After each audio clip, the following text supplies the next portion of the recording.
CPU RAM UFS सब रिवॉल कर लेते हैं, बट फ़ोन फिर भी ऑन नहीं होता। तो यहाँ पे आपको ज़रूरत पड़ती है प्रोग्रामिंग की नॉलेज की। तो ऐसा ही केस आया था हमारे पास, ये S22 अल्ट्रा। तो इसमें CPU रैम UFS सब ऑलरेडी रिवॉल है, बट फिर भी हमने कन्फर्मेशन के लिए एक बार इसका CPU और UFS CPU और रैम दोबारा उतार लिया। तो जैसे हमने CPU को फिक्स किया तो यहाँ पे बूटिंग ओके बूटिंग आ गई। 233 पे स्टक है, मतलब CPU हमारा ओके लग गया।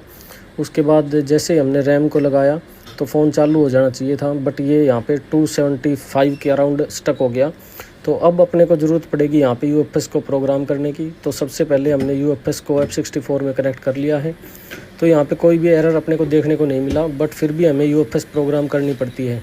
तो यहाँ पे सबसे पहले हमने जो इसका लॉजिक यूनिट 0 है उसका 2 GB का डंप ले लिया। उसके बाद बाकी जितने भी लॉजिक यूनिट है उनको फुल डंप रीड कर लिया। उसके बाद हमने यहाँ पे इसका सिक्योरिटी पार्टीशन का बैकअप लेके अलग से फ़ोल्डर बना लिया।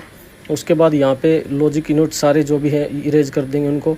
उसके बाद फैक्ट्री प्रोविज़न करके वापस इसी की प्रोविज़न फाइल डाल के हमने इसको प्रोविज़न कर लिया और 6 लॉजिक यूनिट वापस क्रिएट कर लिए। उसके बाद हमने यहाँ पे इसका जो बैकअप लिया था वो बैकअप डंप राइट कर देते हैं इसके अंदर। डंप और सिक्योरिटी राइट करने के बाद आपको ज़रूरत पड़ेगी यहाँ पे पिट और BL फाइल डालने की। तो यहाँ पे एक बार देखते हैं, हमने इसके अंदर वापस से डंप डाल दिया। उसके बाद इसकी GPT क्रिएट होगी। अब यहाँ पे एक एरर था, उसको हमने MBR करके रिपेयर कर लिया।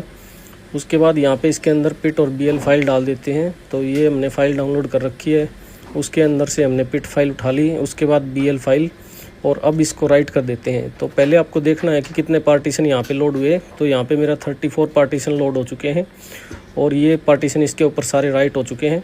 अब नंबर आता है इसको बोर्ड के ऊपर फिक्स करके फ्लैश करने का। तो यहाँ पे सबसे पहले हम हमारा जो UFS है उसको यहाँ पे बोर्ड पे क्लीन करके UFS को रिवॉल्व कर लेते हैं। तो UFS हमारा रिवॉल्व हो चुका है। इसके बाद बोर्ड में फिक्स करते हैं। UFS फिक्स होने के बाद फ़ोन जो है आपका डायरेक्ट डाउनलोड मोड में जाना चाहिए। तो यहाँ पे देखते हैं, हमने फ़ोन को चार्ज लगाया। जैसे ही फ़ोन को चार्ज लगाया चार्जिंग का सिंबल आके डाउनलोड मोड में पहुँच गया। उसके बाद इसको फुल फ्लैश 4 फाइल से फ्लैश करना है। तो मैंने यहाँ पे फाइल इसकी जो है अपलोड कर ली।